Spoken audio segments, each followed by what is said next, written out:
home of the very best music. You're listening to LWR, London World Radio, with over 16 genres of music and talk stations, all accessible from one place. It's entertainment to ensure your enjoyment levels are consistently high. On LWRradio.com and LWRradio.co.uk or our portals.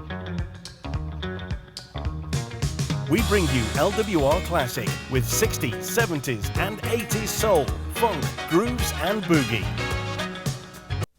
LWR Reggae, housing the best of rockers, lovers rock, roots and culture, plus bashment and more. LWR House, from the original home of house, incorporating soulful, deep, afro, disco and classic house. The music of the 90s, noughties comes under LWR Reload and includes R&B, slow jams, true and neo-soul. LWR Hip Hop covers the emergence of rap, hip hop, electro, conscious, gangster, G-funk, party and breakbeats right through to the mid-noughties, greatest releases and the sounds of the underground. LWR Afrobeat encompasses the Woken Continent's feast of music such as Afrobeat, Rumba, High Life, Makosa, Kuwaito and more. Non-stop beats. LWR Extra is the contemporary home of all that's good and great today. Hear urban, trap, R&B, funky house, grime, R&B, slow jams all day, every day. LWR Dance provides many of the subgenres making up electronic dance. Plenty of drum and bass, jungle, hardcore, techno and EDM. LWR Fusion involves highlights of the best cool jazz, Latin jazz, conscious rap, lo-fi, along with chill out. The LWR Dubstep platform is the best of classic, post-chill, hard, tech, drum, sub, ganja and more. LWR Rock shows off the original, unheralded pioneers of rock and brings the story up to date. On LWR Worship, there's a subtle blend of spiritual and inspirational music, marked by having a cross-faith appeal. Music for all. Music, please. LWR Live platform is dedicated to unique live broadcasts, concerts, performance, gigs, and LWR live and recorded events. That leaves our speech-based stations. LWR Sport concentrates on much of what happens in international and national sports. Whenever or whatever sporting activities proceed, we aim to broadcast the best sporting occasions. LWR Comedy uniquely has a 24-hour uninterrupted format of comedy in the form of stand-up, review, stage, sketch, and much more. LWR Health, Fitness and Well-being is just a lifestyle and a way of life. All our lives in sharp focus. Our flagship station is LWR Talk, which covers up-to-date national and international news, topical news, views, reviews, interviews, documentaries, live sports, stories, and of course, current affairs. To access the hub, join us at www.lwrradio.com, and for our television programming broadcast, join us at www.lwrradio.co.uk. LWR, all your media needs in one place. Get on to LWR right now.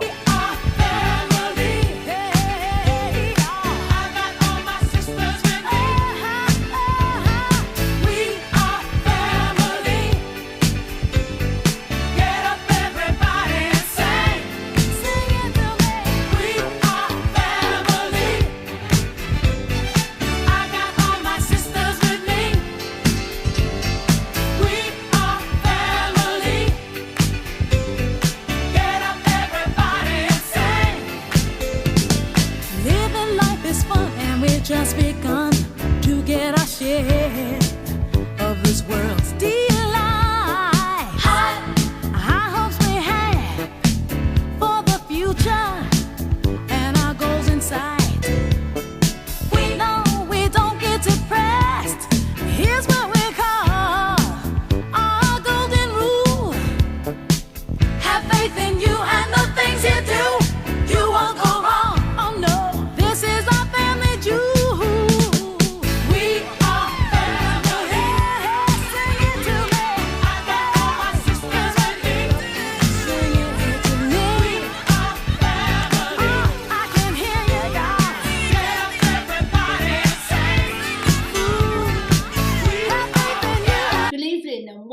to another edition of Sista Chat Talk Show. Sista Chat Talk Show is a topical talk show for sisters of today, and my name is Rosie, and of course I have my lovely, beautiful sisters with me as per normal. So in a minute, I'm going to get my sisters to introduce themselves. You know most of them. You've heard their lovely dulcet tones over the years. And so we're going to have a lovely, fun-packed edition of Sista Chat Talk Show. And you will find us live on LWR and live on Facebook the last Thursday of every month. So let's get to it, sisters. How are you all? Great. Hi everyone. Hi, everybody. Yeah. Hi.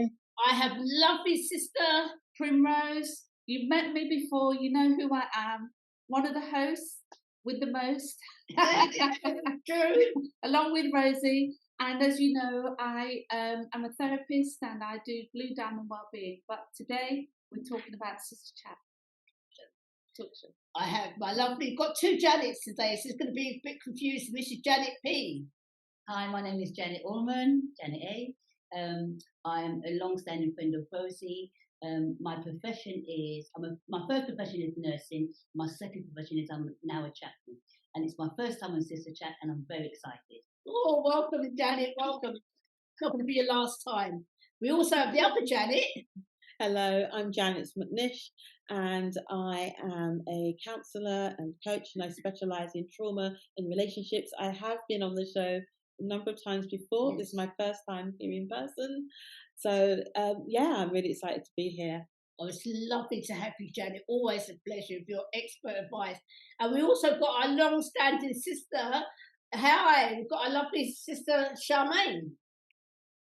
Charmaine. And, it's been going some time, so it's a pleasure to be here. We don't let distance keep us from doing what we do. Yeah, lovely.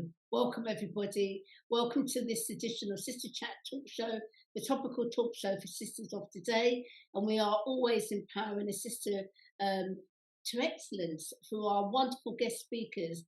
We've had some amazing guest speakers on, and we are so proud. And in fact, Janet was our guest speaker. She's now a co-host. So that's how we roll. So welcome to Sista Chat Talk Show, a topical talk show for sisters of today, live the last Thursday of every month on LWR and Facebook, 6 to 8 o'clock p.m. And we discuss everything. So I think we need to let everybody know what we're talking about this week. So this is an interesting one. This is an interesting one. It's something that's personal to all of us as Black women. Today, we're going to be looking and talking and discussing relationships and dating. And we're going to be talking about finding relationship, finding love. We're going to be talking about maintaining relationships, those that are in a relationship. How do you maintain relationships in this current climate? And as mature Black women, how do we date?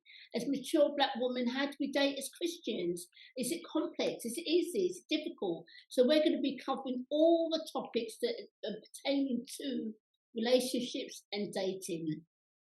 We haven't got a script. We're just going to talk from the heart. And we just hope that you all come along and join us on our discussions today. But before we do that, drum roll, let's do the usual pop quiz madness. Today is, I should let you know when my phone comes back on, today, July the 29th, is Baked Beans Month. Do you like baked beans? I do. Baked beans, Mum. Yeah, baked beans month. I don't know where Rosie finds this stuff. No, I don't know. Today is also Hot Dog Month. Right. And today is also Grilling Month. I suppose that means it's a picnic. It's about picnicking, isn't it? Barbecue. Barbecues. I love a barbecue. Yeah. I love a barbecue. Yeah. So that's my little trivia of today, July the 29th. Welcome, welcome. We love having you on board. We love having you join us. We are live on Facebook and we are also live on LWR Talk Radio. Please get to know LWR. They have over 15, 16 platforms. They have a talk platform, a regular platform. Get to know all the DJs. And and they've also got a social media platform where you can interact and discuss and talk to the other DJs and presenters. So here we are, July the 29th. We're talking about all things to do with relationships and dating. But before we get into that, we're going to do our usual what's caught our eye. So I'm going to go on and say what's caught my eye. I just wanted to mention, I know we did it briefly last month. We spoke about a wind rush. And to me, that was really, really, it resonated with me so much, like all of us, because we are children of the empire, we're that age group. But I think passing of my dad last year, I think the wind rush was really a personal thing for me, because I just thought about all the things that my dad went through and what our parents went through, and they had their resilience. I mean, how did they do it? The resilience of our parents and what they went through. And, you know, my dad slept on Coventry railway station in the snow. He's never seen the snow. He came from Jamaica. 3 nights. Him and his 2 best friends slept on Coventry railway. No dogs, no blacks, no Irish. The resilience. So while we celebrate, I want to celebrate the Windrush because they were really exploited in that. But just to celebrate our parents, their resilience, their understanding, their drive and their commitment to bring about change. And as my dad always said, it was all a load of propaganda. And, you know, and I just felt, it's really resonated with me. I don't know how it related. I'm sure you will feel the same because we are all the children of the empire here.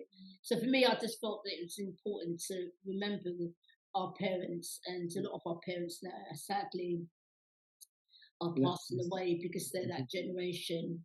But their legacy lives on for us and their grandchildren.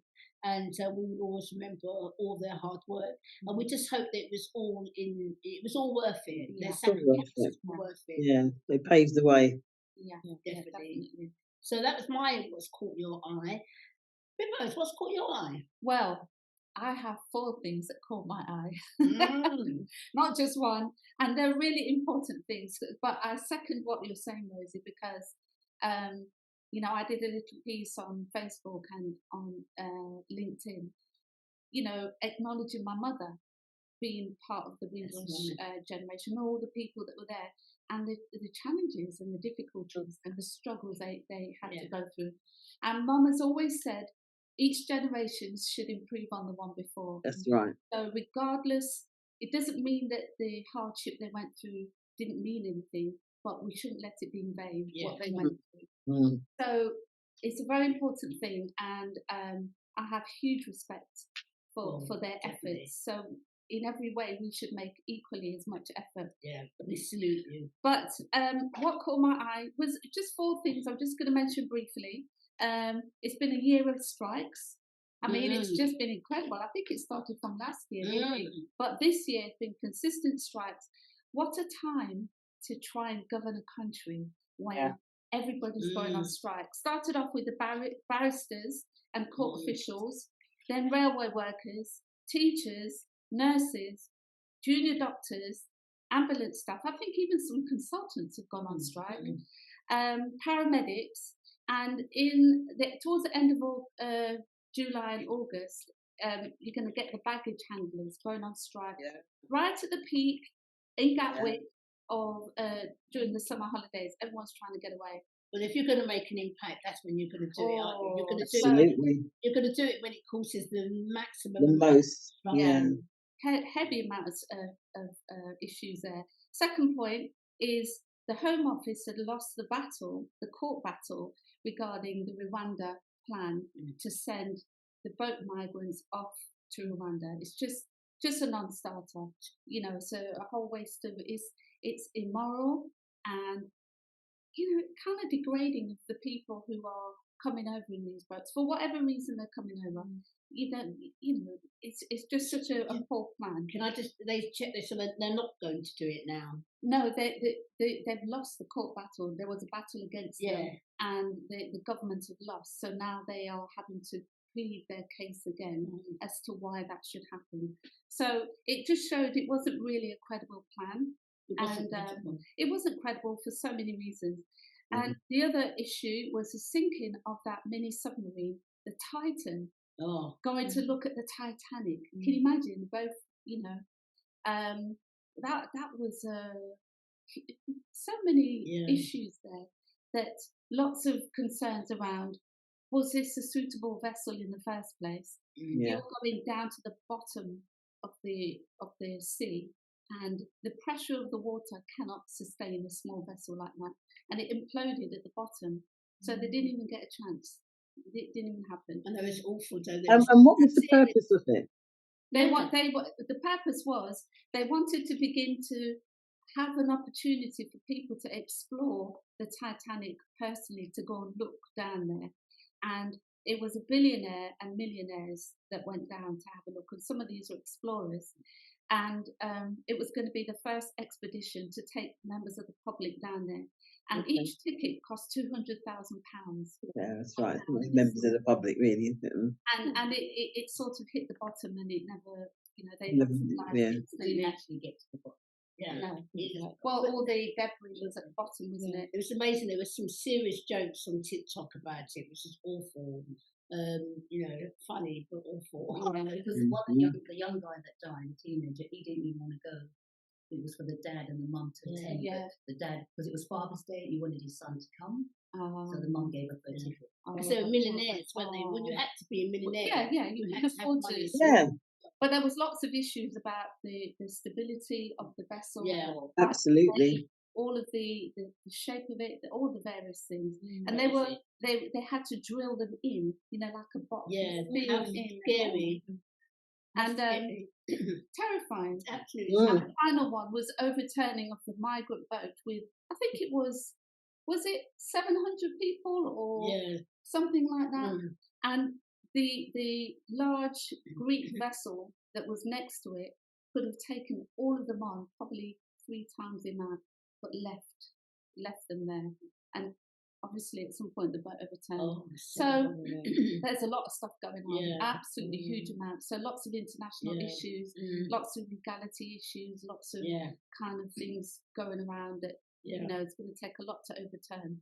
So it's all in the forefront. Yeah, this migrant situation and the boats is really, how do we stop this? How do we stop us from wanting to move from our countries in search of a better life and thinking that we're getting a better life, and then we're ended up dying in the boat? Yeah. I mean, how do we change that mindset? How does the West make this? It's about wealth, isn't it? It's about economics, and it's about. Well, that's how the Windrush issue happened, because people wanted to initially come for 5 years. That was a common thing. Yeah, it was a plan. That was a plan. Raise some money, help people back home, eventually go back. Pick some gold off the streets. Yeah. Take it back home. But the funny thing about it, work and have a better life. The funny thing about it, Enoch Powell actually advocated for that. He actually advocated, let's give them 5 years. He was being racist. He wasn't doing it on our behalf. And that was the funny thing about it, because he was sort of saying, let them have their 5 years and give them the money, let them get back to the jungle, as he would call it. But everybody was like, no, they should stay. So really, in a way, he was almost right. He was almost on the same path as our parents, thinking that we're going to get 5 years and we're going to do what we've got to do. And maybe that should have been a plan, who knows? But would they have given them enough money to go back? And what had happened with our parents? They didn't even earn enough money to survive here, So it was a real difficult one. But thank you, Primrose. Oh, Janet. I mean, I'm going to get confused. Janet McNish, go on. What caught your eye this week? Right, what caught my eye is a predatory police constable. I'll read the headline. I can do that, can't I? Yes. Yeah. So this is a little while ago. It's the 29th of July now. Predatory West Midlands police officers had sex with women they met whilst responding to domestic abuse incidents. These women were already vulnerable, trusting the police, and these men took advantage. So much for supporting the vulnerable. It is saying here that it's got their names here and it's in the press anyway. So two particular policemen had sexual relationships, making it sound like it was consensual, including for a total of 3 different women. when they responded to domestic abuse calls just months apart. So it had been going on for a while. Yeah, it's disgraceful. It's disgraceful. It really is. We need some good news. Don't we? Yeah, we do. Sorry. I think we could get some. I think it's a complete abuse of power. I mean, Exactly. It is about I power. virtually deliver safeguarding training. I deliver adult safeguarding training and child safeguarding training as well. And when you do think about it and how, because if a police officer comes to you, you're taking it as face value, aren't you? This is a trusting, powerful person. He's meant to be protecting us, and yet still he comes to us with abuse in mind. Yeah. And all it is a complete abuse of power. Yeah. What's being done about it? Is it convicted? Is what's happened? Well, the men were found guilty of two counts of misconduct in a public office. What about sexual assault? What does that mean? See, this is the thing. Yes, and we've got a bit more here. The trial lasted 12 days. One of them was jailed for sexually assaulting two different women and was dismissed by the West Midlands Police. Okay, he was dismissed. Did he get a payoff? I don't know. But yeah, it's one was charged. Mm. Yeah, he was jailed. One was jailed. I don't know how long for, but yeah, it might be probably be 3 years with time off for good behaviour. Sometimes these guys, these men absolutely go into these jobs for those reasons. They pick these jobs for power. It's like the children's home. Do you remember the days of old? I'm saying that it probably happens still. But there's people actually apply for these jobs, targeted these specific jobs in order to exercise the abuse their power on That's why the selection process is so important, and it's what methods are they using to ensure that the selection process is important. That's why psychometric testing is used, because you can often see patterns and issues get picked up in psychometric testing. That I think they're going to consider that a lot more now. That's good. It's interesting. It has to have some dimensions on it, because they were talking about it from a cultural perspective as well. There was loads of discussions around that type of testing, but I think to some extent it's. I don't want to give too much kudos to the cleverness of people when they want to channel into something, and I think it's really quite hard. People know I've been in social work for a long time, and I always think that you have the myth that says they look this way or they look that way. They don't look anyway. They're men or they're females. They don't look anyway. And actually, I know, just really quickly, I think when I'm doing training, I always say to people, characteristics of a paedophile and characteristics of an adopter or a foster carer. You split the difference. Right. It is, definitely. It is, and all it is just playing on the vulnerability. Yeah, it's heart-wrenching, though, to think that, I mean, anybody and everybody, can abuse people. We don't have there's no occupation that does it more than the other. Yeah. But when you think, like you said about that case you shared, Janet, just in terms of those women feeling so vulnerable, have already been, abused in their own way, to then think that this is a trusted person, to then find that they do the same thing. It's about what is that woman left with. It's really scary, isn't it? It's very sad. Thank you. Yeah, but at least the article talks about. They talk about. I want to commend the bravery of these women. Yes. In this case, for coming forward and providing the evidence to enable them to secure the convictions. Yeah, that's right. Yeah. At least a lot of people go silent. Yeah, definitely. Yeah, Thank you, brave. Janet. Thank you, Janet. Allman. That's all right, I let it off. Actually, I agree with you with the Windrush. I don't see it as a celebration. And recently I went to see a great show called Barrel Children.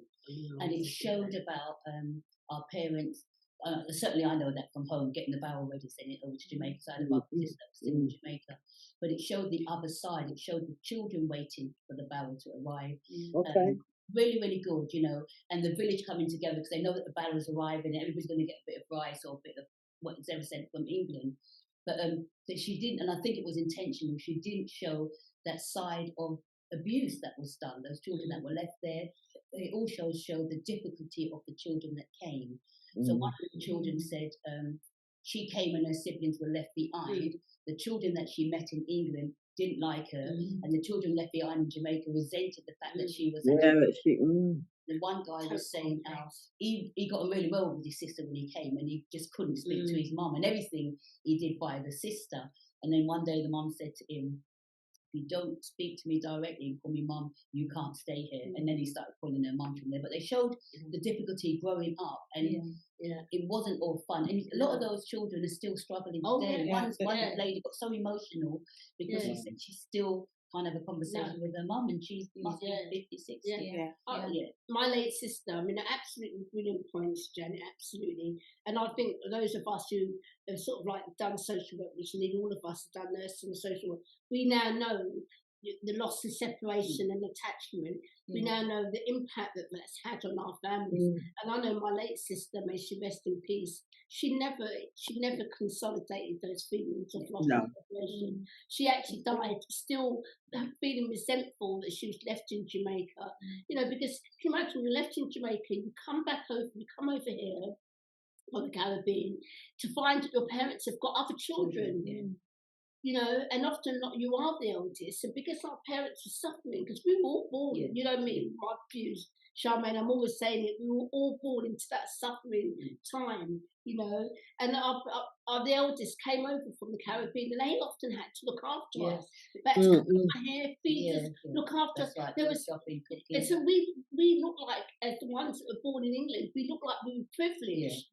Because we were the ones that were born here, but that loss, attachment, and separation. In fact, I think it still resonates in generations. And definitely. It's funny because when you talk about my sister, I've got a sister that's the same, and obviously my mum's not here now. But one of the guys, a good point he made was that we need to consider our parents, because he was saying he has no doubt that because his mum went to greet him, and she thought, "Who's this woman trying to hug me?" And he was only he did say that to her, and he said, "Obviously, I was an 8-year-old," but he said he knows for a fact that she would be crying at night because every penny to bring their children over, and then the children didn't want to be with them. And I do think it'd be good if my sister could see that side, to see that, to help her, because I don't believe it's an intentional, not all the people, but they did do everything to save and bring them over. So that's my point about Windrush. I think that's brilliant. And that's, we could do a show on that. I was just saying, I was just about to say the same thing. When you think of like Windrush, the impact of Windrush and those stories, because we're in a society now, communicators, they weren't brought up as being communicators, most of them. I'm not going to put a blanket over all, but certainly in terms of talking about feelings and touchy, you know, it just wasn't that era. I actually remember going to the airport to pick my sister up, and my sister was 14 when she came here, and there wasn't any pictures. We didn't have any pictures of her. We didn't know what she looked like or anything. And I remember my mum and dad got us all dressed up. We all knew about this sister that was back home. We all knew about Carmen. We all knew about her. We were born knowing about her. And I remember going to the airport, and I was about 8, I think, going to the airport. And we got to the airport, and my mum and dad and my other 2 sisters were looking one way, and I happened to be looking behind. And there was this girl, because those days the stewardesses had their aunties, so the stewardesses would just escort you. And I remember turning around and thinking, oh, there's my sister. And I didn't never seen her. I didn't know she looked like me. I just knew it was her. And she had this hot pants set on. And she came over, and my mum and dad was trying to hug her. And she was like, you know, like, you could see, she was thinking, like, who are you hugging me? You know, and then all she could see was these 3 children, you know, 3 other children. Honestly, it really does break your heart. She could never, ever consolidate her feelings. And part of that was because she was the firstborn grandchild to 2 sets of parents in Jamaica. So she was quite spoiled as well. So in Jamaica, she lived a real privileged life. And then we talk about the high colour those days, you know what I mean? That privileged life there, and to come over here and find her whole life turned upside down. And then we expect her to call you mum. Who are you? So I think it's a good subject. I think it's something that The next, so we're going to bring it to the ground. We're going to bring it to the next show, Janet and Charmaine. I think we're all going to do that because I think it's a real good subject. What's caught my eye? And what's caught your eye, Janet? Is the climate change and the weather change. So, in fact, even today we've had all this intense rain in the sunshine. We've had this quite a while. But I was watching the news recently, and they were saying, which is like we need to consider everything that goes with that. So, for example, we know that certain seasons grow certain vegetables, certain fruits. We may not get that anymore. If we're going to end up with, we're in July and it's pouring with rain every day, we may not get that ability to grow what we need for society. And how do we manage that? And I've recently grown an avocado seed. And I put that on my windowsill. I should have taken a picture today, actually. I've done this before many, many years ago, and I've been trying to do this for a couple of months. But it's actually worked this month. Oh, wicked. So I do think we need to really be serious about the changes and how it affects our health and what we eat and our well-being later on. Because even the deserts are really dry, isn't it, as well? I mean, the snow in places like Antarctica, they are now. You know, they're not freezing over like they used to, coming in.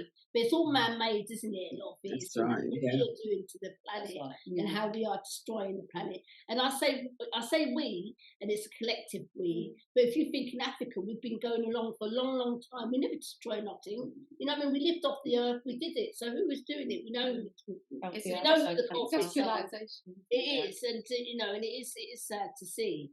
But as we move on, Charmaine, what's So I mean, the first one's probably not going to be a what caught my eye, but I want to give a shout out to a dear friend, singer, songwriter, composer, producer, Nereus Joseph, passed away the 11th of May. He's going to be sorely missed, but you know what? It's about legacies, and he's left us some tunes, 'Cause I'm Black, Guidance. I mean, there's a whole array. So in the sorrow, we still celebrate the legacy that he's left behind. So that's my shout out today for Nereus Joseph.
But now the corner just ain't the same.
Father, He'll guide you on your way. Guidance in every way. Teach my people not to go astray. Guidance in every day. Trust in the Father, He'll guide you on your way. Guidance in every day. Teach my people not to go astray. No, no. Won't you join hands and help us sing this song? Guidance. We need some guidance. Oh, from a baby that needs to learn to walk.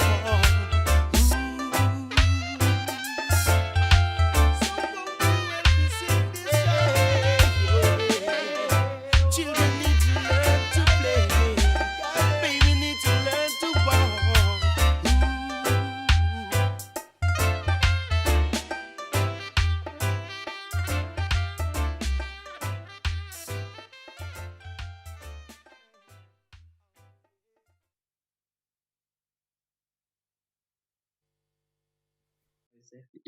That there, and we'll end with so then I turn it on to what's caught my eye. Everybody who knows me knows that I'm a tennis fanatic, so Wimbledon has to be the topic that I've chosen.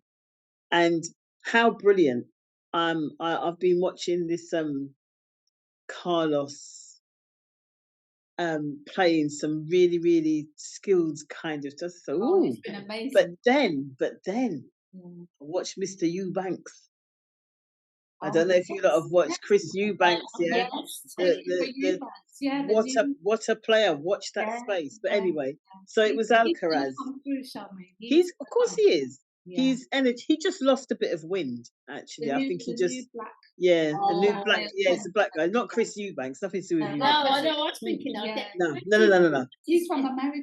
He's American. He's an American tennis player. And if you get a chance to watch a replay, just watch any one of his matches, any one of them, and you'll get my excitement.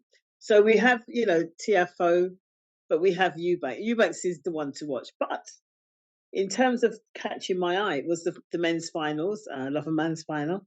So Alcaraz, 20 years old. So we got the youth versus Djokovic. Experienced 8 times, blah, blah, blah. I was rooting for Alcaraz all the way. So was I. And the reason, I think it was 2 things. I know that Djokovic wanted some, to get, the top of beating everybody in terms. I think he has anyway. I think he has more wins than whoever. But anyway, I think sometimes we have to let the baton be passed. Yeah. And there's some young, fresh players, dynamic and all the rest of it. And he took it. He was hungry. I mean, my Facebook page was just like, who is hungrier? Yeah. Is it Djokovic or is it Alcaraz? Alcaraz took it. I'm like, big him up all the time. So I'm going to end on a lovely celebratory note. He's taking it home. He's like a young Nadal. For those who love Nadal. I was a Federer fan. Sorry, Nadal. I've always been the Federer fan. But I love tennis, but I like good matches. Yeah, I wanted to say that because when I watched it, I thought of Bjorn Borg, yes, McEnroe. Connors. I can win the first 2 sets, and then you get to, and I turn the TV over because I get too nervous. I turn it back. It was really, really good. Really. Yeah, it was lovely. Just a pity. Next year, I want that one. I don't really watch the women's much, but come on Jabeur. Yeah. I was rooting for my Tunisian lady, come on. I lived in South Wimbledon for years, as you know, and I never ever went to tennis. Oh my!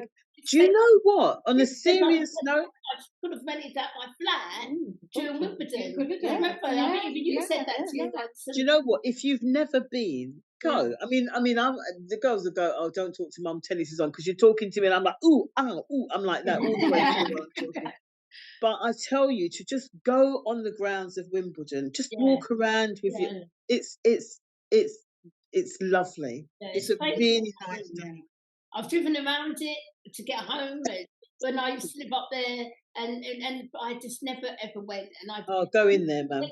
Rosie, I'm coming down to Wimbledon. Do you want to meet up for lunch and all the rest of it? We're meeting in the village, and next time I didn't go to the tennis, so God. Probably just. I don't know, maybe it just wasn't my thing. Yeah. But, Charmaine, so you're listening to Sista Chat Talk Show, And we are a topical talk show for Sisters of Today. And as you see, we love to chat.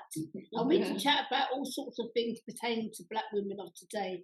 And today we've got a big subject. It's a big subject that's dear to a lot of our heart as Black women.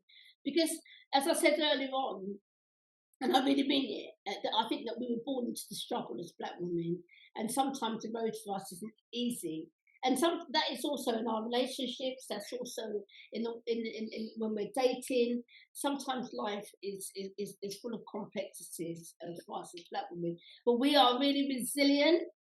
We talawa, and we're one. So, there's lots of things about us. So today we are going to be talking about those very things. We're going to be talking about relationships. We're going to be talking about maintaining a relationship. We're going to be talking about the complexes that carries, really. And we've all got our own views, and these are our own personal views. We're going to be discussing it openly and sharing it with you. We look forward to you coming along the journey with us. So this is LWR Talk Radio. My name's Rosie, and I'm with my co-host, Primrose, Janet, and the lovely Charmaine. So welcome along with us this evening. So I think we're just going to go right into it. Yeah. And we'll have a break at some point. But I think for now we'll just go straight into it. Yeah. Okay. So as I said, it's a complex. It's a complex subject. Black women and dating. There's so many complexes about it. Black women maintaining a relationship. Black love. But in all of its entirety, Black love. So, Janet, we're really fortunate. Not only these sisters are marvellous, all of them, every one of these sisters that are sitting here with me are absolute example of greatness and excellence. We've got a lovely Janet McNish with us. She's an experienced relationship coach. Janet, take it away. What's your thoughts on it? It is a big subject, isn't it? It is indeed, Rosie. I've never been with a group of Black women, and we've never talked about relationships. Mm. So so it is. So the thing we're talking about mature yes. women, aren't we? Not kind of we're talking about mature in age, and its research says that the Black women are the least likely to marry. I think in America, 7 out of 10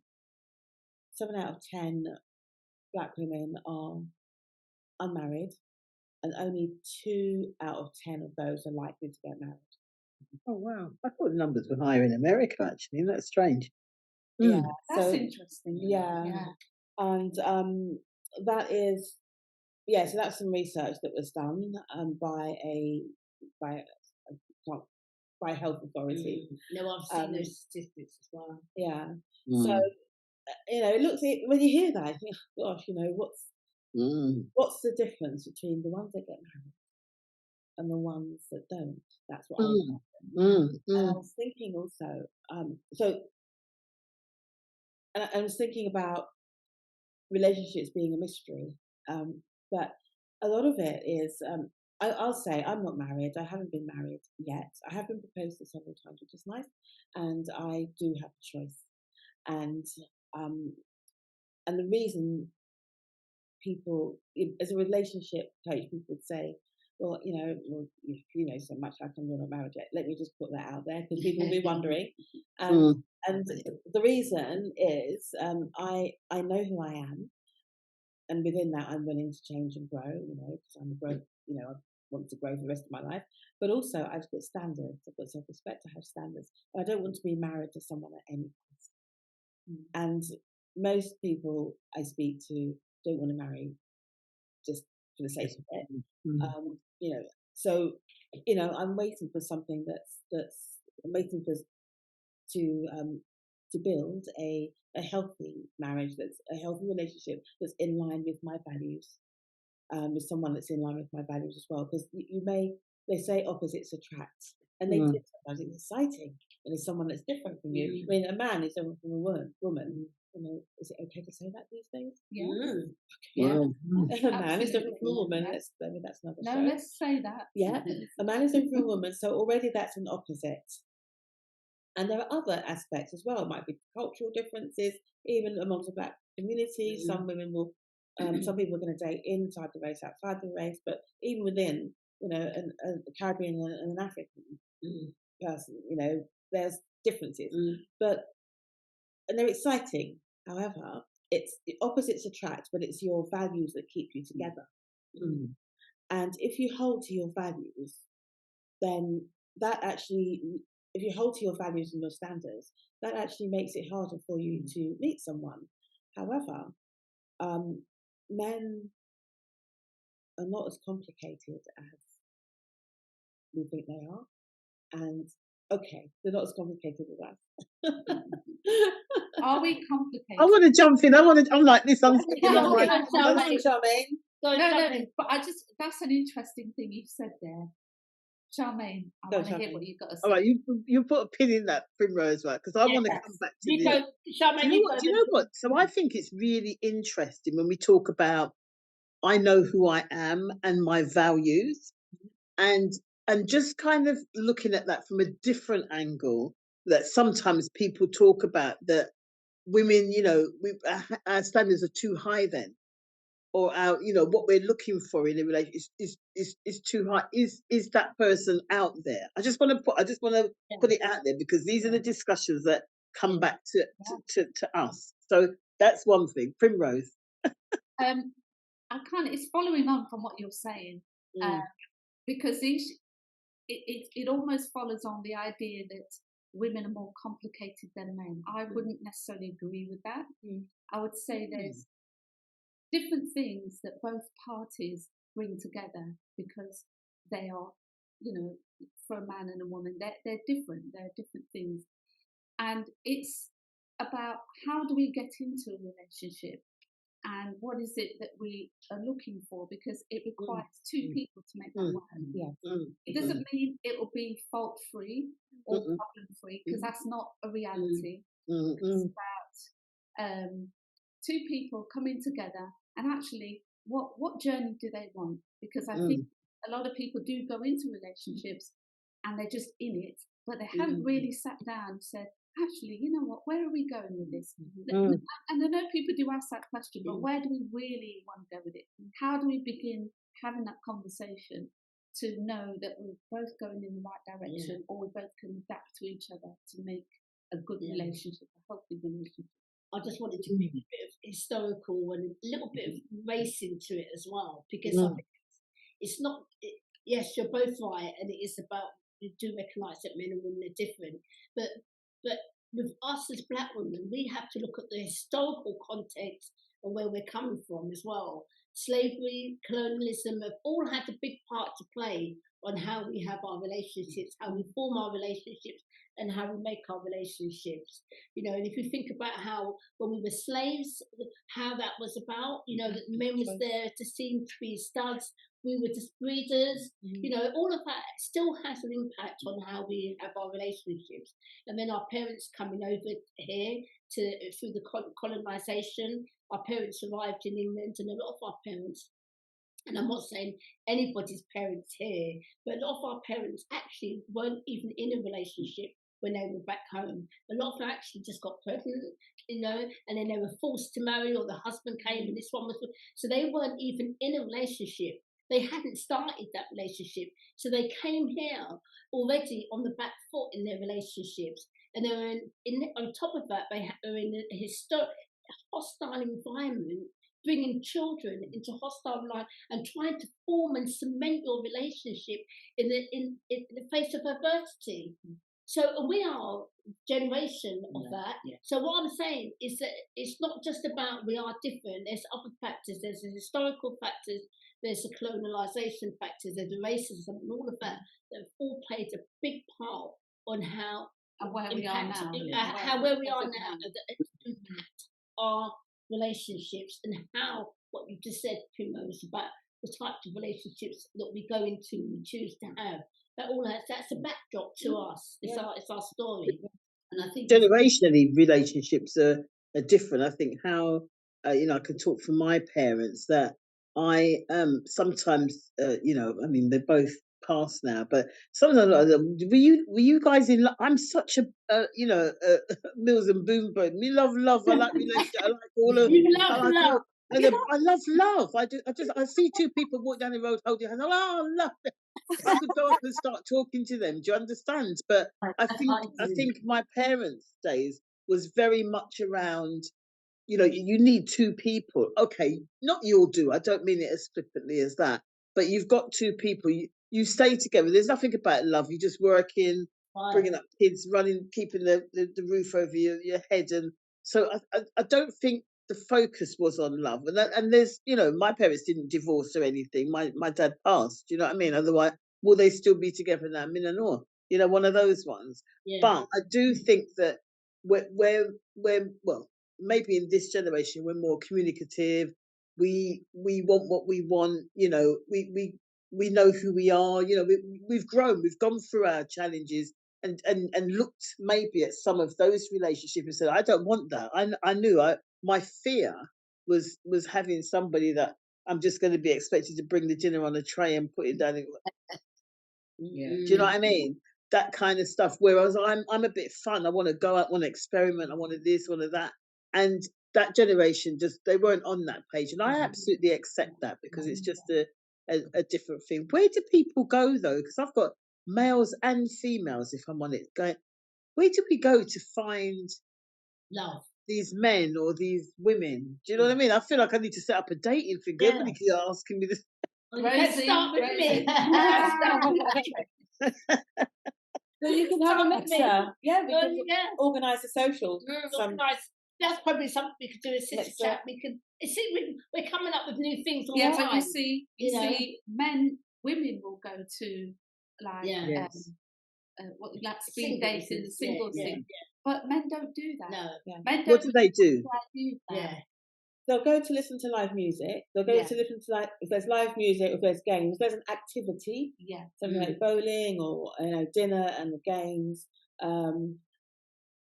And you can get a few to go to speed dating, but not as many. But there needs to be a theme, some other kind of activity rather than we're just going to mix and mingle. Yeah. So it might be that there's a presentation. I ran something a while ago. Haven't done it for a while, but myself and a male colleague, we worked on a radio show together, and I did we both did a workshop about dating, and we got the men and women actually get into separate groups, write down the questions, everything you wanted to understand about the other sex, and then and then we fed back together and we discussed it, and they came away knowing more about just understanding the other sex more, and then, I thought about it. And it just brought more empathy and more understanding. And then after that, we had some time of mixing. It wasn't officially a mixing thing, but we had time for people to get to know each other. And even this was actually run a few years ago, and even someone said to me last year that two different people actually said to me in the past year that what they learned in that workshop really changed the way the guys changed the way they approach women and approaching marriage. Because of what they learned. But in terms of I think there's an activity where there is, where they've got live entertainment. Something like this. Definitely must have food, like cooked food. If you're black men, you want them food. You want black men, you have to bring food and music. Got to have those. And a bit of a theme, something, someone to facilitate some icebreakers to make it fun. So it is very hard. I'm single, and it is very, very hard. No, and I think it's I know. And I think both Janet and Primrose. It's about standards. Yes, I wanted to raise that point. Yeah. We talk about why does it work. Our standard as older women is not the same. My standard now is not the same as standard as a young girl or somebody that got married at 20. My standard, I don't even know if I had a standard. I know one of the standards I did know I had, I wasn't going to have any children unless I was married, and that's the standard I maintained. But I didn't necessarily add any other standard. But now that I'm older, I know what my standard is, and I think that's probably why it's now then difficult to meet somebody, because they don't live up to my standard. Well, I don't want to. I'm not prepared to change my standard, not at this age anyway. Okay. But I'm sorry. So how do you know that in terms of When you say you're standing, are you talking physical? What are you talking about initially? Because so my expectations for my life. Funny, because Rosie and I had this discussion that at the moment we're quite well. I'm quite comfortable with the way I am going to work and the things I do, social stuff. And I can't imagine meeting a partner that's really lovely. We're getting on really well. The next thing, I'm blindsided and I'm spun a yarn. I'm split upside down, inside out. Scary. And I'm no longer the person I am now. It's scary. Right, I can help with that. Yeah. go on, Janet. That's my fear Yes. as well. Okay. Well, because Just create the life you because love. you are living, you've created this life. I've got this life like you, Janet. You know, I've got a great job. I travel around the world. I've got great friends like you guys. I'm quite happy, actually. It's just that there are moments where you think it'd be nice to have a partner. And I know that some of you have got partners here, but it would be nice to have a partner. But, and it's not debatable. To have someone that comes into your life that causes you so much disruption is fearful, isn't it? Okay, I can help you with that. Go on, Janet. Okay, Take it away, man. Take it away. So, because that it's great. One of the things I teach. I was to say my girls. I teach my girls is, and I don't have girls. It's like you guys are my girls. And I teach my clients is that with my sisters, really, it's really great. You know, create the life you love. Yeah. Enjoy your life. Know who you are. Enjoy you. Love you. Treat yourself with respect, and you know, and be open. Now, if someone's going to catch your attention, they need to. You know, you've got to give them a bit of a chance. I mean, obviously, if someone comes up and someone approaches you in a decent way, and you know, you give them a bit of a chance. There's ways of vetting, but there is that fear of, oh no, if I open my heart too much, I'm going to be blindsided. The man's going to turn my head full. What am I going to do? You know? You just start to walk them with some market with the lights and pop the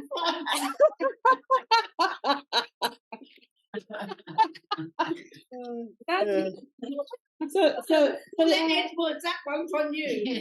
So that's really about managing your emotions. It's about pacing. It's about pacing it's about managing your emotions. When you're at work and stuff happens at work and you really feel like you want to tell someone about themselves, or you are just panicking, but you know you need to stay calm because of the situation, you do it. But when it comes to potential love, we do all that self-discipline goes out the window, and it's like emotional. We call it in counselling, we call it emotional hijacking. Yes, it's like definitely. just like you know, you just can't think straight. Sabotaging as well, isn't it? Well, yeah, because that self-sabotage happens. We sabotage our potential relationships, or if it's going well, but this is too good to be true. Yeah. Or when is it going to go wrong like the other one? Yeah. We really need to heal from what happened Yeah, before. definitely. Because if we've got that, there's something about moving towards rather than away from. Yeah. So if you're driving, and you're driving to get away from someone that's following you, you're driving, that you keep looking back to see where they're going, you're going to end up in a ditch, or running into something, or going in the circle, because you end up going where the eyes go, the man or woman follows. So if you are focusing on what you're running away from, then you're going to kind of get more of that. What we focus on gets bigger for us. We focus on anything. That spider that's above your bed when you want to go to sleep. That's a very true thing, because in psychology they talk about that. What you focus on is the direction that you're going, and it's also a biblical term. As a person thinks, they become. So if you see relationships as frightening and scary, and you know, then you've already set yourself up to fail in a way, because you've seen it as something that's wrong. So that needs correcting. That perception. It's like you know, you can't just, if you've gone through a lot of pain, give yourself time to recover, and then think about, what is it that I didn't like, what did I learn, what could I do better now, what standards would I like to build on from there, and not see every potential suitor as kind of a terrible thing Come to to my shop. yeah. Yeah, because if we expect that, they are going to stay scared. And they pick that, the thing is, they pick that up. So instead of moving away from focusing on what you were saying, Primrose, we need to move towards. What do we want? What, because a lot of us say, when I ask people, what do you want? They say, well, I don't want someone that does this. I don't want this, and I don't want that, and I don't. So that people talk about what they're talking about. Yes. So get because that's what we're focusing on. But when so actually, I want someone that's going to make me feel cherished, that I can speak to, we can talk, I can share my heart with, gradually share my heart with, bit by bit. We have in relationship counselling, we talk about intimacy. A play on the words of intimacy. It's intimacy. How safe do I feel with, like, say, how safe do I feel to put my heart, to open my heart to you, and to know that I can be open and naked emotionally with you and not afraid. So I'm not talking about just going in and having hysterics, we still need to manage ourselves, but there'll be plenty of opportunities for that later on. but how safe? So intimacy is, we think about it just being about physical sex, but it's actually about emotional and mental safety and being able to open your heart, because good sex begins outside of the bedroom. For men, they can switch on nearly any time, but for women, there has to be some emotional connection. We're not like men, are we? Men can have sex and not feel anything because they can just have it and that's it. But with us, generally, not all women, because I know some women that can be a bit like that as well. They're able to emotionally detach themselves from that, but for a lot of us women, emotion is what drives us to have sex. Is that right? Yeah. And you want to feel safe. You want to feel safe to be able to yield, to receive from this man. So it's how safe do I feel with you? But I guess to share that, and it's bit by bit. How do they treat you? How do they treat you? And it's at what point? Because I think you're absolutely right, but it's at what point do you start to allow that? Because, bit by bit. Because I think people go into relationship sometimes too soon before they know who the person is. You've got to know before you decide to let your heart out, not just go with the physical or whatever. Even the idea of becoming friends. Some people think, be friends first. I think, actually, let me know who you are first. Let me get to understand you a little bit, and you understand me without me giving my heart to you. I can just be friends. I can have a laugh with you. I can get to know you a little bit. Just kind of get to pick up on the kind of person that you are. Do you think that as dating or maintaining relationships for Christians is different if you're a non-Christian, or do you think it's the whole complexities and go with it? I think it's still complex as non-Christians, but I think as a Christian you have that foundation of the Bible and your faith together. So I think if you are both Christians and you're in a relationship, that should be your foundation. So otherwise I do think it's exactly the same complexity of any kind of relationship. Two totally different people coming together. Do you think would you date a non-Christian, or is it important that person is in your faith? For me, it's important that they're in my faith. I think it's an important because the foundation. If you're a Christian and you are looking for a Christian partner, you have a foundation of values that you've already started to build on. And what people then need to do from there is build on actually what are the characteristics that I see as a person. So you can sometimes get people coming together that just come together because they have the same faith, but actually they may not be compatible because there may be things like what you're saying, Charm, about you like romance, you like to go out and do things, and all of us are women that we enjoy life and stuff. Love. So you've got to know the person that you're with. What are they like when things are not going good? What's their how do they deal with disappointment when they're angry? What do you see?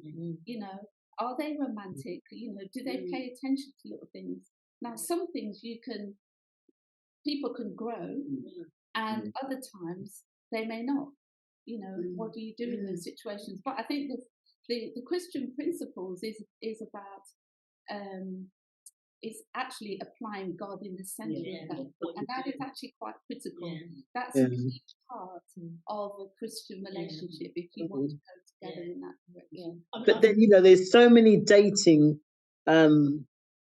concepts out there, and you know, some of the stories that you hear that are still not so good are you know, whether they're the Christian ones or whatever theme they've got. So you have a lot of people that go on the dating app as Christians. They're not really Christians, or they might be, you know. If we're going to talk about dating and relationships, we've got to look at how people form relationship in the 21st century, and most people are finding people online.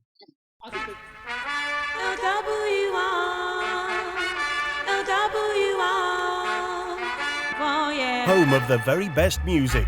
You're listening to LWR, London World Radio. With over 16 genres of music and talk stations, all accessible from one place. It's entertainment to ensure your enjoyment levels are consistently high. On LWRradio.com and LWRradio.co.uk or our portals.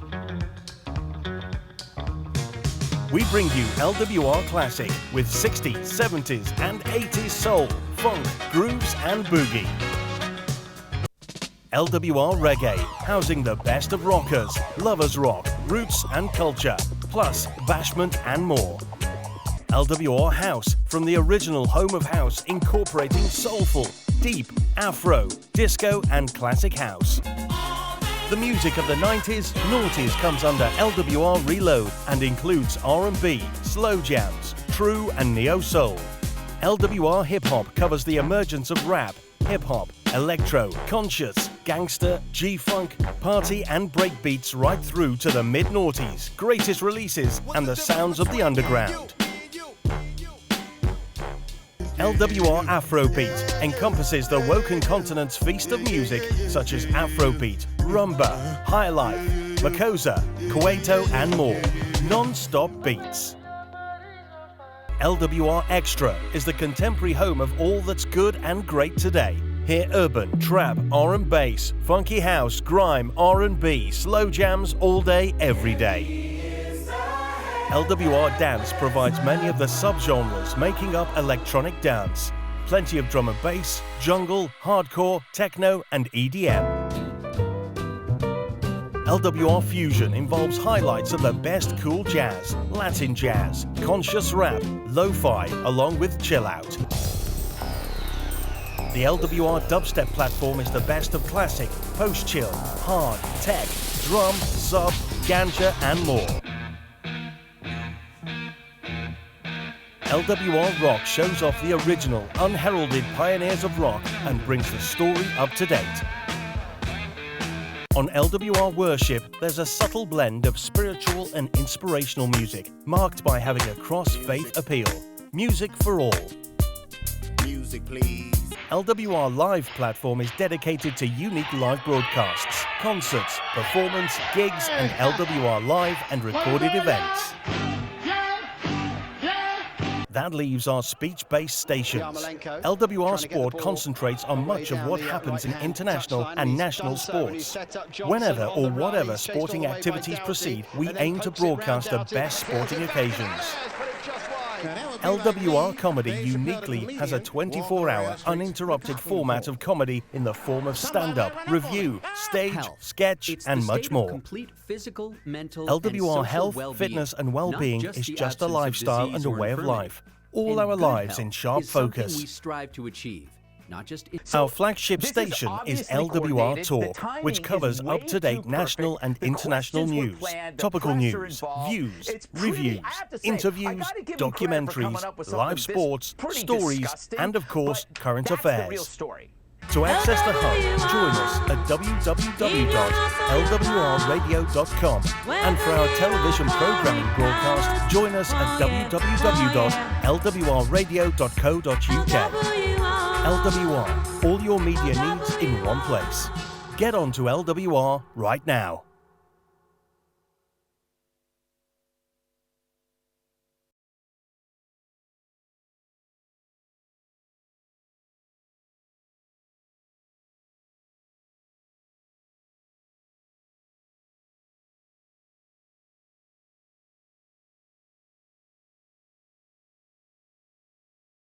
we've got to look at how people form relationship in the 21st century.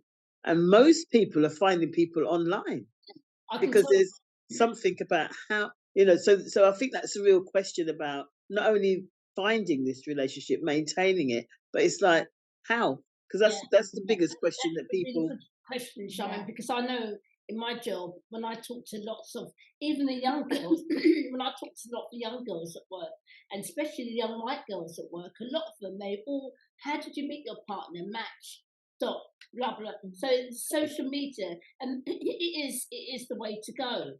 I find dating on the dating sites, I find it very difficult. It's too challenging for me. I think there's not a lot of transparency going on. I think there's a lot of rogues and there's a lot of guys, but I do understand that is necessary. That is one of the ways that people have to make it in these modern times. It's really difficult. But I also think, as a black woman, dating on dating sites it seems to me slightly different than it is for white women. White women seem to have a lot more success, and it could be it's a numbers game. I don't know. It could be about numbers, but I find it very difficult to. And when I speak to other black women who have also done dating on sites, they say that they find it really difficult as well. But when we've got Jazz FM now. Jazz FM are doing a dating thing. Who are Jazz FM? Really? Yeah, there's lots of dating, and I'm not saying it's the wrong thing to do. Dating, I think it's. I've done online dating. Like I said, I find it too challenging. No, I mean you ran. Yeah, I used to organise dating, but it's a question that you said earlier on. Get the men on. It's always difficult to get the men on, and I think anyone who does it successfully, and I'm talking about in the black arena, in the black space, I'm talking about. They do it successfully, well done. It's very, very difficult. But for those that are in relationships, do you find it challenging that, in who's in a relationship? Janet, do you want to just add? I want to go back. I want to go back a bit to relate back to the standards, about our standards being our standards too high. I think that sometimes our standards are unrealistic and too high. However, when I say too high, I talk about a lot of women are looking for a 666 man. And when I talk about that, I'm meaning a man that's could be a double. 666 man is, they're like some women are some women are insisting that this man has a 6-pack. He's at least 6 foot tall and he's earning at least 6 figures, right? And and she might not even be professional, or she might be, just not, and I say, okay, not a match, because if someone is, and they're like, yeah, that's what I want, that's what I want. It's like, okay, but how someone who's going to have a 6-pack and maintain that 6-pack?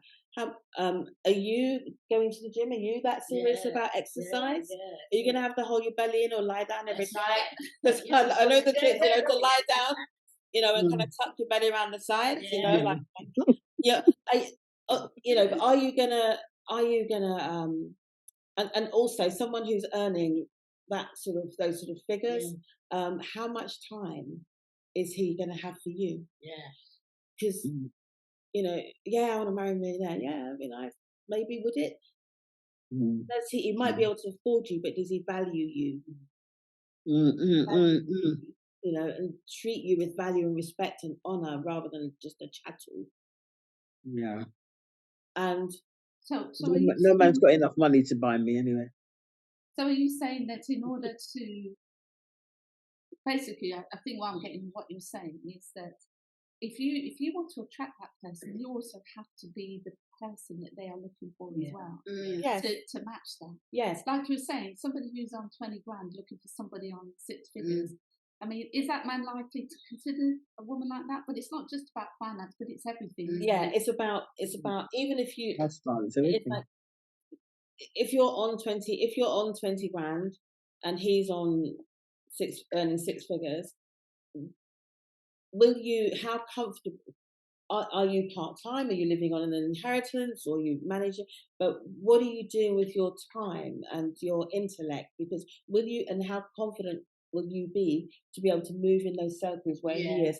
But he's working with really people are using their brain a lot every day. He's hot-totted in the office, and he's coming home to you. Make sure you've got will you be able to have good conversations for him? Will you be comfortable at his work events? But that works both ways as well. Yes. Doesn't it? Yeah. It's not just, because one of the things I do find challenging, or I do think about if I'm dating, is that they don't have to have exactly the same as what I've got. I'm not that materialistic that way. But for me, it's really important that you can hold yourself to account. That if you come out in my company, you can talk, you can hold yourself. It's not a lot. I'm asked, I don't care if I ain't got a six-pack. I don't care if a guy's got a six-pack, because not really. Anyone see my belly? Do you know what I mean? So it is, but it does go two ways. So for me, and maybe it's that when we're talking about standards, but I would find it very hard to date a guy if I felt that he couldn't. What's the word I'm looking? What am I looking for? Carry his own. Just be comfortable and able to converse. Because one of the things I would want for you to do is travel with me, because we all know that I work in the travel industry and I travel a lot. So I would want to know that you felt comfortable. One of the things I would want is that you felt comfortable traveling. You know what I mean? And that you could enjoy and have be a bit more culture. So I think it works both ways. Oh, absolutely. Do you know what I mean? It doesn't not just stand in man looking for women, us women are looking for men that have got a six-figure, because as you said, that also comes with. It's just a bit shallow as well, isn't it? Yeah. So I'm something like Charmaine. I love the idea of love. I love love. Do you know what I mean? So for me, it's just about having that somebody that can have that complete companionship. That's what's important to me. Yeah. And also for us to be flexible, because most of us have lived on our own by choice. Built our homes, looked after children, successfully. And then it's like that thought that someone's going to come in and put a little bit of lean on that one. Do you know what I mean? It make us nervous. Do you know what I mean? But I think that for myself, people know I was in a long relationship and just made the decision.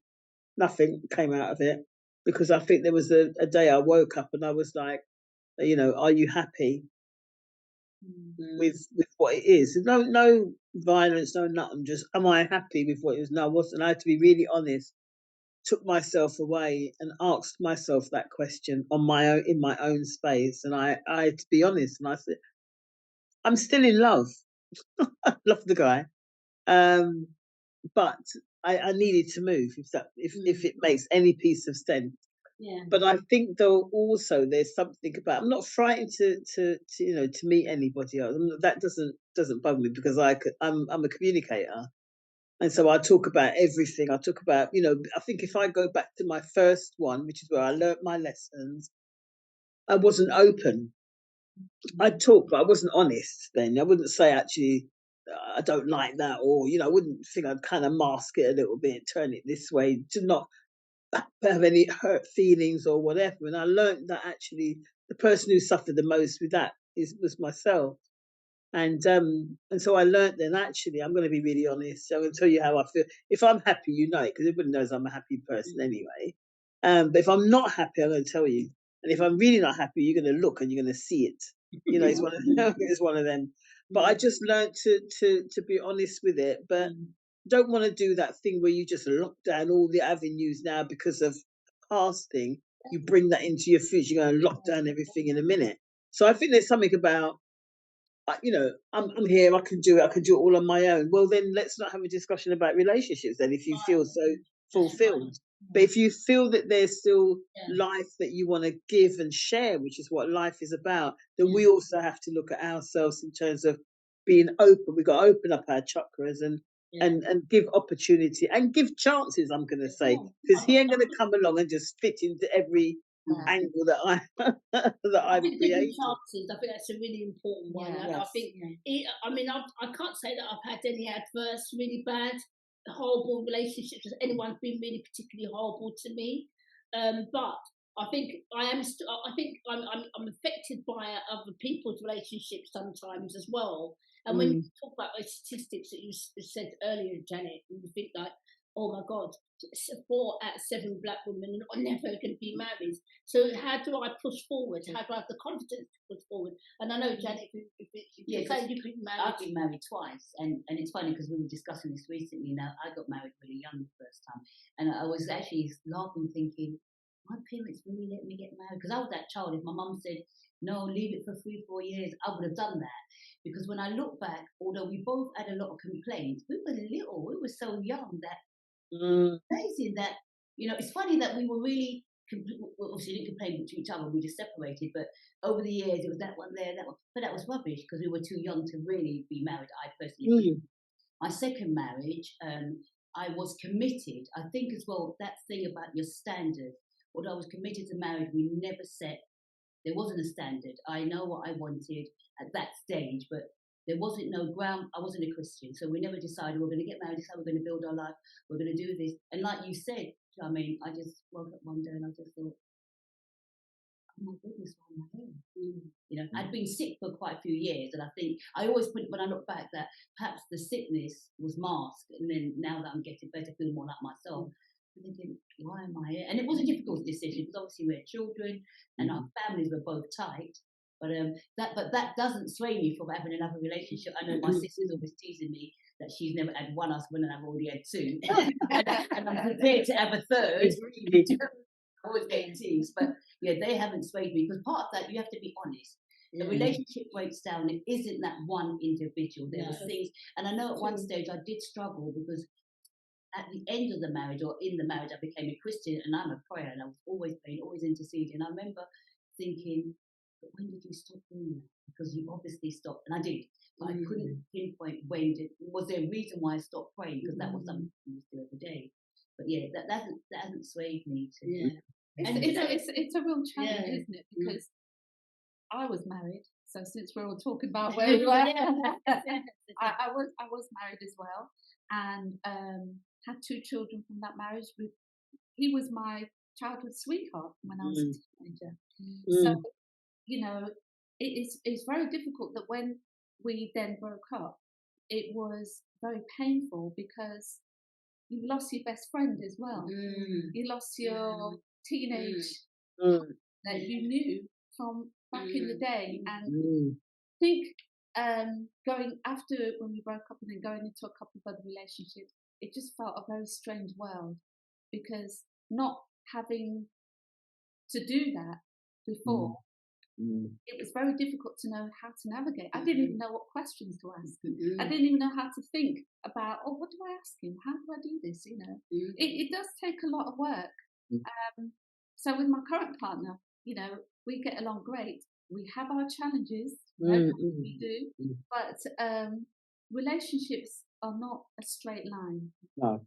This is the thing, it's not a straight line. And sometimes I think people make the mistake of thinking they're looking for somebody to fit the perfect mold and then everything will work ahead. But really, you've actually both got to make a decision that this is how you want your relationship to go. But that comes with maturity, that comes with personal growth, that comes with experience. Ideally, really, it's good if people do talk about things earlier. You kind of will get over a few potholes, rather than have to go in the potholes yourself.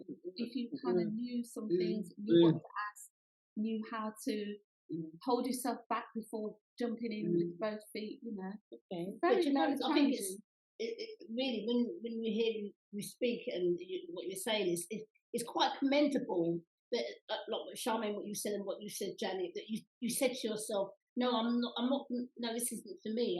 I'm moving on from this, and it's not necessarily because you hate the person. That's you said it. You still love. You still love the person, and I do but think it's not. And it is people thing to often do, think that you do. I think when a relationship's broken down, it doesn't mean that they don't love each other. Because normally, I think you still do. That love doesn't just go away just like that. That's absolutely true. So I said to myself, if I sat here and I said I didn't love him, then I would have to ask myself, why was I in this relationship for so long?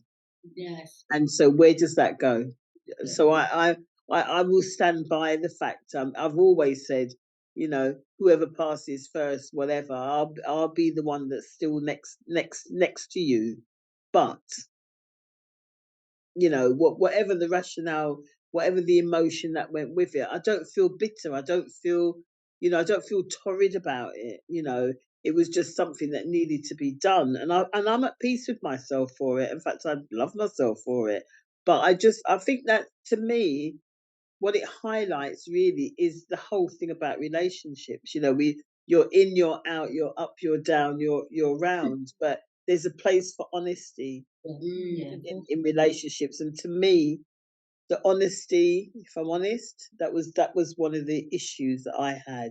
The honesty needed to be more core for me, and I think when I realized that it wasn't the coreness of that, what it was like, it's just not going to go anywhere then. Do you know what I mean? Because there's not, I always say, there's not a scenario that you're going to give me that I'm not going to. I'm a social worker. Give me the scenarios. I'm going to tell you, I had a family like that. It's not personal, but I've known about the experience, and communication is the absolute key. Absolutely. Absolute key. Yeah, they often say that what ruins relationships is money and sex issues, but it's not those. It's the communication about those and other things. Yeah, absolutely. That hits the nail on the head, because I think that if you can't say how you're feeling about something, and it's about how it's said, isn't it? I think oftentimes if people are frustrated or they're stressed or they don't feel understood, things escalate. It's about how can we just talk honestly without being afraid to do that. That's intimacy.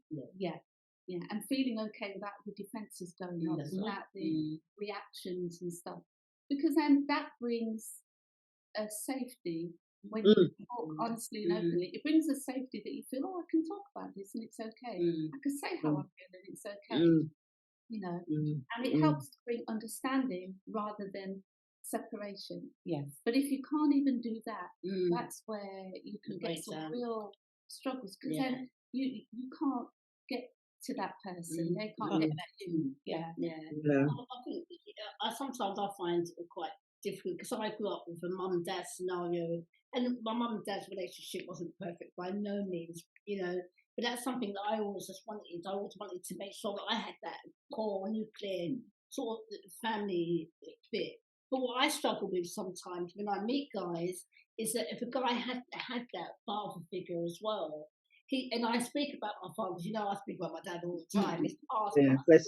He was a big hero for me, and sometimes there's that little bit of resentment. I have been out with guys and they've gone on to talk about your dad again, and you're like, wow, I'm sorry that you didn't know your dad. And as you said, Charmaine, we're social workers. We've all done this job for a long time. We know about that sort of like the impact of maybe not having that father figure in your life. It is, but that's really quite hard to navigate. When you're trying to meet somebody. And you've got, what, when you talk about standards, and you know what it is to be, what a man is for you. And that's your expectations of that. And sometimes that's really, really difficult. And because what you don't want to do is find yourself social working somebody. Yes. You don't want to be a social worker in a relationship. Yeah, absolutely. We do have to make time. Not we, let me own it. I almost want to know about them. I actually do like to unpack them, because I think that sometimes, in my experience, both my long-standing relationships, there's been a lot of stuff that's gone on in the past that they haven't really had the opportunity to talk about, and that affects them in terms of relationships and stuff like that. I'm not wanting to be your counsellor. But I do want to understand you. I think you have to understand. I think you do have to understand where they're coming from, and you do have to understand their experiences, because how you can understand the man, and how you're going to move forward in that relationship. And likewise, they need to understand you as well, because none of us are perfect, are we? Peculiarities and behaviours and strange behaviours as well, because I've been on my own for a while. I'm independent. I like to do my own thing, but it doesn't mean to say that I'm not willing to compromise as well. So I think it is about that, isn't it? It is about unpacking behaviours, really, not wanting to sound like a social worker. But it's funny, because Charmaine, when you said about not being honest, because I resonated with that. It's not actually is not being honest. Because if you're not really saying how you're feeling, then you're not being honest. But how do you manage that now as an adult? Because obviously that relationship's no longer there. Would it be easy? Well, I think it would, because I've decided that. But is that something that most relationships struggle with, being honest with how they're feeling? And how do you overcome that in a relationship? Yeah, if we hadn't set the boundaries, as you were saying, Primrose, if we haven't set those before, about worked out how are we going to navigate this relationship. Example, how are we going to, how are we going to navigate if there's a disagreement? How do we disagree respectfully? How do we negotiate respectfully? I might want to do this, I might want to do that. How do we agree? Are there, so it's important to bring that in quite early on. But if you are already in a relationship that's going some distance and it wasn't there before, you say, I've been thinking about how to strengthen just strengthen our relationship even more, make it a bit more vibrant. It's and I'd like us to be more vulnerable and to be able to be a bit more open. I sometimes I want to say something to you, but I'm concerned that you might misunderstand me, or you might reject what I'm saying, or even reject me. But I really want you to know my heart. I want to understand you as well. So, how can we make this, what would make you feel safe for you to be able to speak to me about those areas you might not have spoken about yet, and so you can be really honest. And I always say to people when I meet them, this is if it's a new team I'm working with, or a date, new relationship. And so the thing about me is I'd rather know what's going on.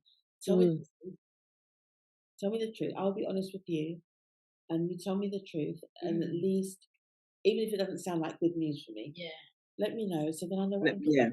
And I can make an informed. But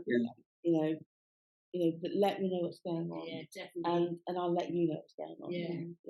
And we can, and if we need to say something that's a challenge to somebody else, it doesn't have to be aggressive. But how can we, challenge and disagree respectfully? Honestly, honestly, because I think the honesty is important, but I think people think honesty needs to be attacking and stuff. It doesn't. Sometimes you've got to say things very clearly, but in kindness. But also you've got to say, look, this is how I'm feeling when it happened, because you've got to. People have got to be willing to. A relationship is not going to be a smooth line. It's not going to be all sweetness and light. But the crux of when things do become challenging and go wrong, it's how you handle that. That you see the vulnerabilities. And I mean, that's how relationships are maintained, isn't it? But also, it can also be very fruitful, because you can grow from that together, or it can separate you. Right, that's right. And I think there's that whole thing about, if I call it jealousy in relationships, the woman that kind of lands her jobs and gets her promotions and earns more, or whatever those initial unbalances can do. And then it's about how some men manage that. Some men manage it that my woman earns more money than me, or whatever, and that's fine. And some will say, well, actually, you're too this or you're too that, because you've got your own stuff. Am I needed? Because it is that needed. I've just a little joke, a little side joke there. I was on the bus last week. I said Janet. And this guy came on the bus, and I just carried on, just a passage on the bus. And then I looked up, and he looked at me, and he said, "So what? You can't say hello?" And I'm like, "I don't even know you." Did he say hello to you? He didn't. He just said, "But so you can't say hello." I just thought that was just a bit beyond the boundaries. It's a bit too in your face. That's why she thought, no, he didn't know me at all. Yeah, but it just worked out. Maybe he'd like to have got to know you, Rosie. Yes. Maybe he would have liked to have got to know Oh, I you. don't know, but I thought So- it's a funny way of going about it. But how he approached Yeah. Yeah, was that not wasn't the way great. to do it. Yeah, intimidating. Not for But you. just a side note Yeah. for what Charmaine was saying. Yeah, Do really you- insightful do you think- conversation. What do you think about fighting finance? But we are really having a Coming up. great conversation, and no, I'm just saying that you're listening to LWR Sista Chat Talk Show, the topical talk show for sisters of today. Catch us live on Facebook and LWR Talk platform. It's July the 29th, and we're having a really insightful. I think it's quite. I'm finding it quite emotive in a way. Conversation about relationships and maintaining relationships. I love the honesties of these sisters. They are being absolutely honest. And we've got the lovely Primrose and Janet and Charmaine. And it's a really great conversation. And I'm even learning from it. I'm even learning from it. And it really is, it just highlights to me that black love, it can exist and it does exist. Yes. Yeah. But it Yes, also has a definitely. little bit of peculiarities that sometimes needs tweeting here and there. Definitely. Yes, and relating back to the Windrush discussion about the separation of children from their parents, so those children, as you know, social workers, they'll have separation anxiety that grow up to so some of the boys and girls will be growing up thinking, gosh, well, it won't be a conscious thing necessarily, but my mother and father weren't there for me. So if my own mother, and everyone talks about a mother's love, which that's a whole other subject. My own mother wasn't there for me. How can I trust another woman? My mother wasn't there for me, even though intellectually he knows that she sacrificed a lot to go to go somewhere else to make a decent living and to bring them over in a better life. But a child doesn't know that. No. A child just knows that I want my mummy and my mummy's not there. So, and they find it hard to trust other people anyway, and women to kind of like, I can't put my trust in you because you're a woman, and how do I know you're not going to leave me? But they can't be kind of even saying that. So they marry themselves to their work or activities, and or outside of race. Outside of the race, yes, because that's another thing. If both of you were barrel children, then it's going to be even harder for you to connect. But then you can work through them. You can work through them. Yeah.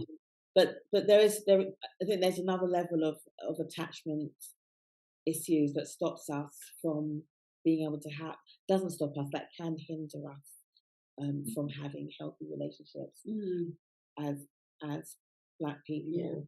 But we can't. But again, the communication and allowing the healing. You know, whether you have coaching, whether you're in positive groups that discuss these type of issues, where you can learn from each other. I think sometimes as women as well, I know for me, I sometimes have to remember that experiences is everything. It's what you've just said. It's about the experience of a Black man and where he's coming from. And I know in the past I've probably been a bit intolerant, really. But if I think about the experiences of a lot of Black guys, it is different. It can be difficult. But their whole life can be a challenge. Getting a job, how they're perceived, how they're seen, and then we expect them to come into a relationship and love us, and almost we're thinking about, he has to love me like a textbook relationship. But he hasn't got that experience.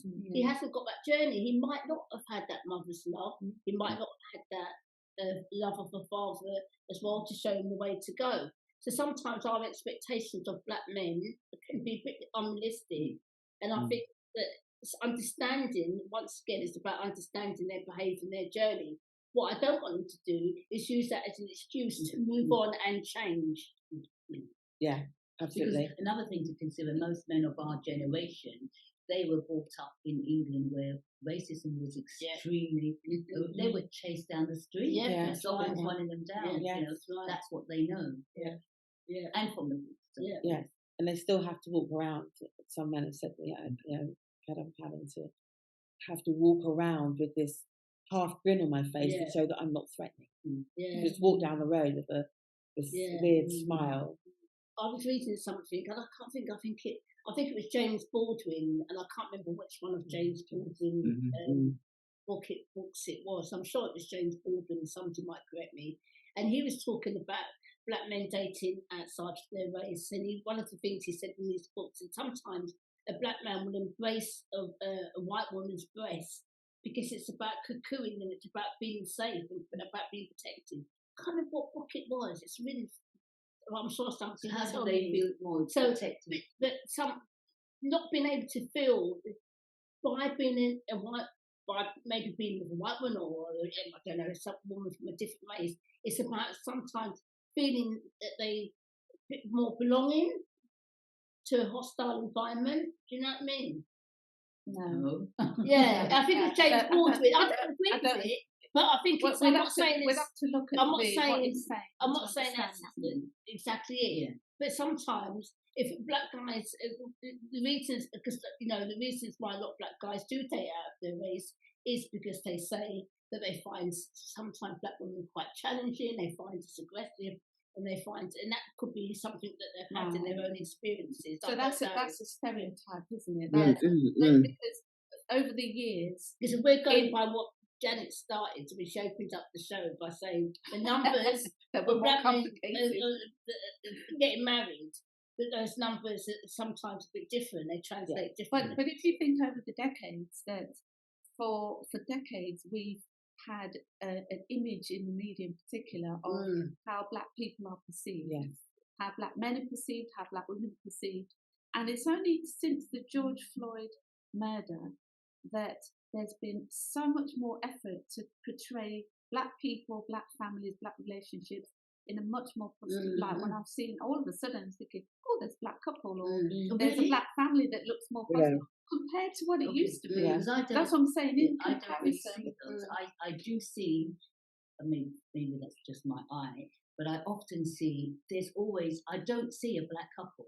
You always have a black guy with a mixed race girl or white girl, or vice versa. So I've seen quite a few black couples, quite a lot, lots of black families, and I've been fascinated, and that's since the George Floyd thing. So maybe it depends on what time those. Why should it be a fascination? It should be the norm. It should be the norm. It should be a norm. Well, this is the thing. If you think about over the years, people have been seeing black people portrayed in quite a negative, hostile way, then you're going to get black people themselves viewing each other like that as well. Yeah. So it's not because we're not immune to the media. Yeah, no. We're just as affected it's not just by the media, isn't it? It goes back beyond that. It goes back to slavery. But it filters through the image, and it filters through the perception of who we are. 500 years of indoctrination, isn't it?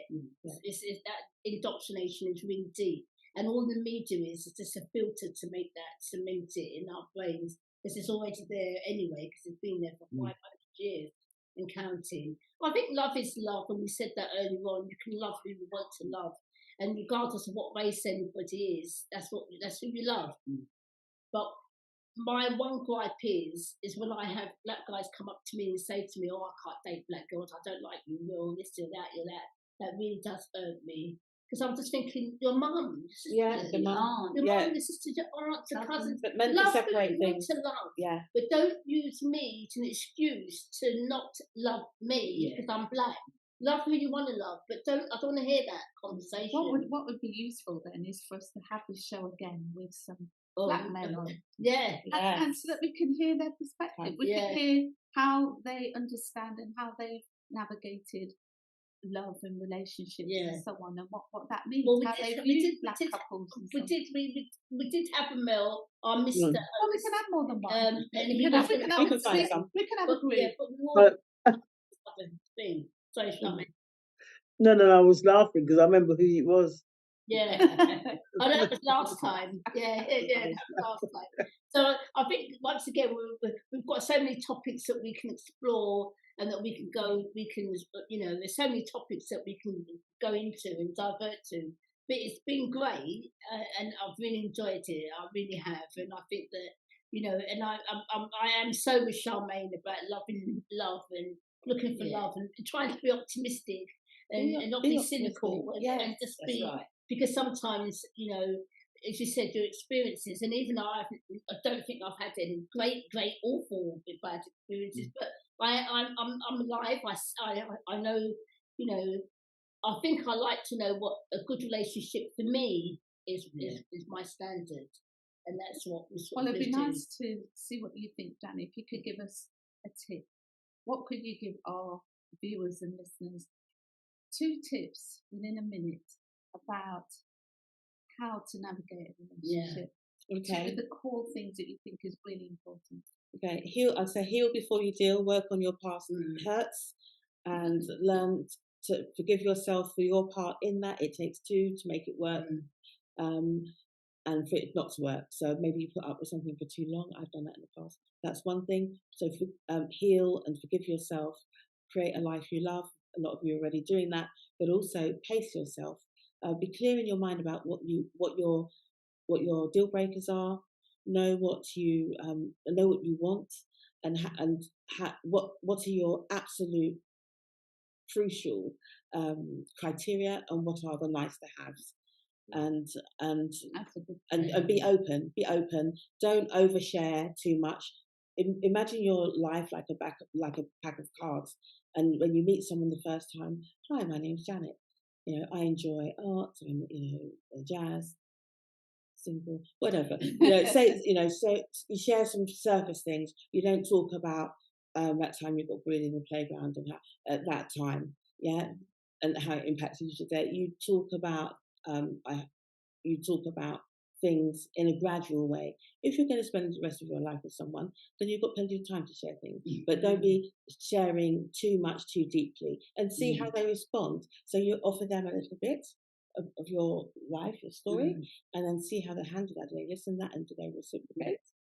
Are they open to, or they're only asking you questions? Yeah, that's right. Not giving. And then see how they handle that, and so on. And just take the time.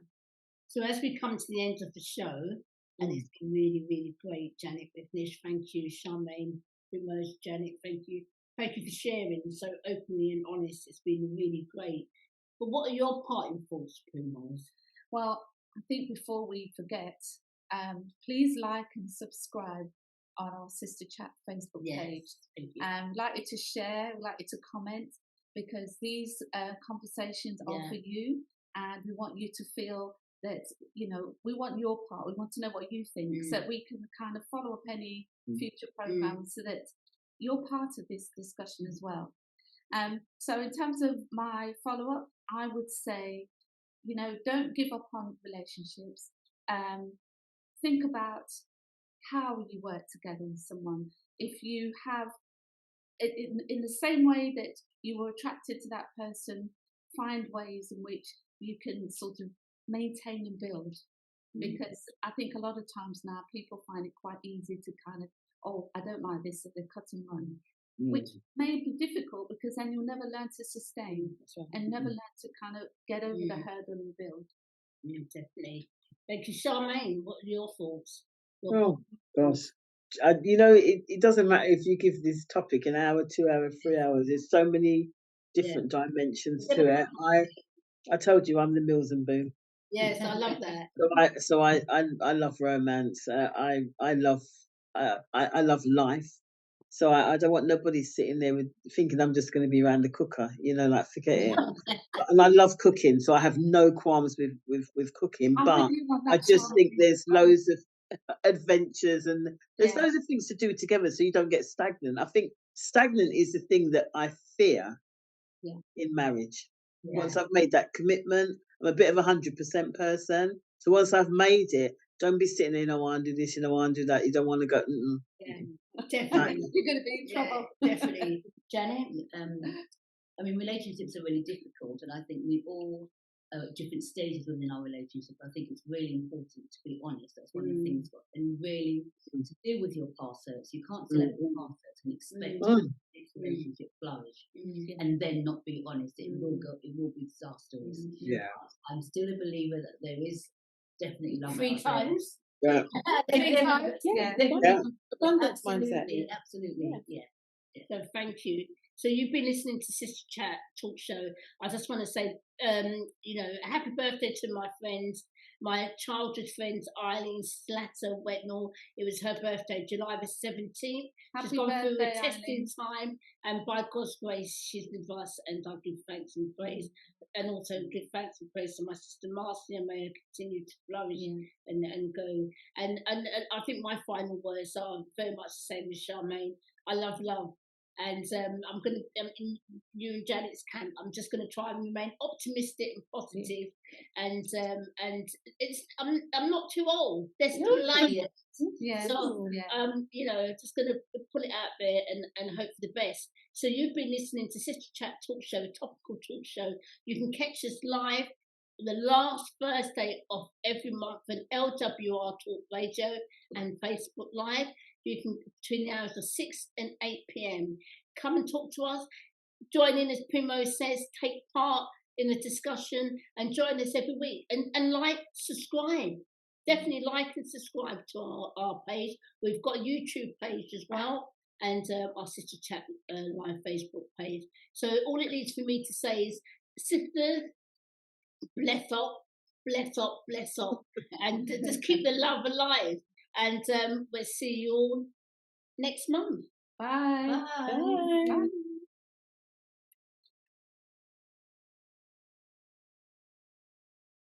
Now hear this.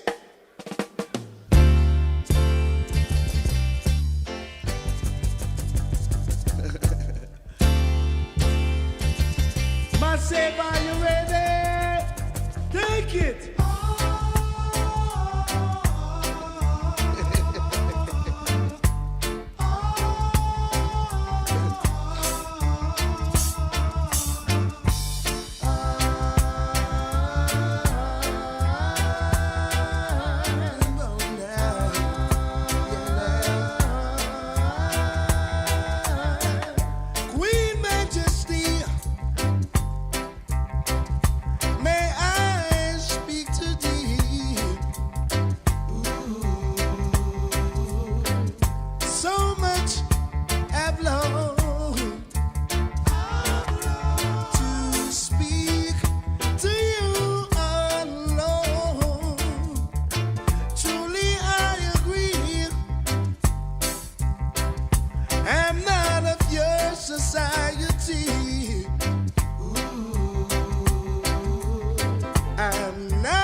Your corner is where I wanna be.